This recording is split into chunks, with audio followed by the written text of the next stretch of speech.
আসসালামু আলাইকুম এভরিওয়ান, কেমন আছেন সবাই? তো আমি চলে আসছি আজকে সারাদিনের কষ্টের ফসল নিয়ে।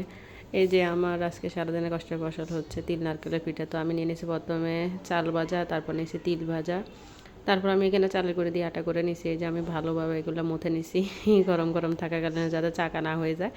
পরে তো পরে না হলে গোটা হয়ে গেলে বেললে সুবিধা হবে না, তার জন্য এরকম আর কি। জায়গায় যে আমার দেখতে দেখতে মাখা হয়ে গেছে, আমি একটা গোল ঢোক তৈরি করে ফেলছি। এখন হচ্ছে আপনার ফুড তৈরি করা পালা। ফুড তৈরি করতে আমি যে চালটা ভেজে নিছি ওইটা ব্লেন্ড করে নিছি, তারপর হচ্ছে তিলটা নিছি ওইটা ব্লেন্ড করে নিছি, সাথে অ্যাড করে দিছি হচ্ছে নারকেল কোরানো আর হচ্ছে আপনার চিনি।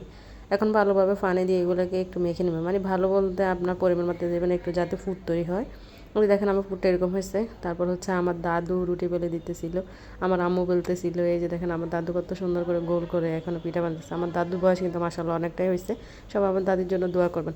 তো এদিকে আমার আম্মু পিঠা বানাতেছিল, এই যে পুলি পিঠা যেভাবে বানায় ওরকম শেপ দিতেছিল, ভিতরে ফুডটা দিয়ে সাইড দিয়ে চেপে দিছিল, দিয়ে এরকম করেছে। যে যেভাবে পারেন শেপ দিতে পারেন, কোনো সমস্যা নেই।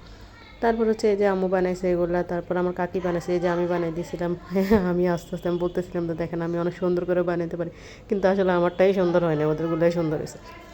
দেখ এরকম হয়েছে আর কি আমারটা। তারপর হচ্ছে আমার আম্মু বানাইছে, কাকি বানাইছে, আর অনেকগুলো মানুষ ছিল, সবাই মিলে আমরা আজকে সারা দিন এগুলো বানাইছি। এগুলো বানাইতে যেমন কষ্ট, খেতেও কিন্তু সুস্বাদু। তারপর হচ্ছে আমার চাচাতো বোন ও এই পিঠাটা বানিয়েছিল। আপনাদের এদিকে এটার নাম কি জানাই না, আমাদের কিন্তু আমরা এটা সরা পিঠা বলি। দেখ আমি যেহেতু বানাইতে পারি না, ও বানাইতেছিল আর আমাকে বলতেছে অকারমার ডেকি এই সেই। তারপর ও দেখেন কত সুন্দর করে পিঠাগুলো বানাইছে, অনেকে সুই পিঠা বলেন অবশ্য। তারপর হচ্ছে আম্মু কী করছে, যে পিঠাগুলো আমরা বানাইছি ওগুলো সবগুলো টেলে নিছে, টেলে নেওয়ার পরে এগুলো একটা বলে নিয়ে নিছে।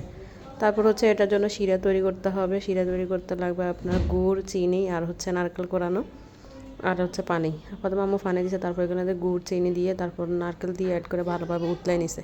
উতলাই নেওয়ার পরে আপনার যে আমরা পিঠাটা টেলে নিছে, ওই টেলে নেওয়ার পিঠার উপরে ঢেলে দিছে, ঢেলে দিয়ে ভালো করে নেড়ে নিছে। ব্যাস হয়ে গেছে। নেড়ে নেবেন, ব্যাস হয়ে যাবে অটো। এই যে দেখেন কত মজাদার টেস্টি একটা খাবার হয়েছে।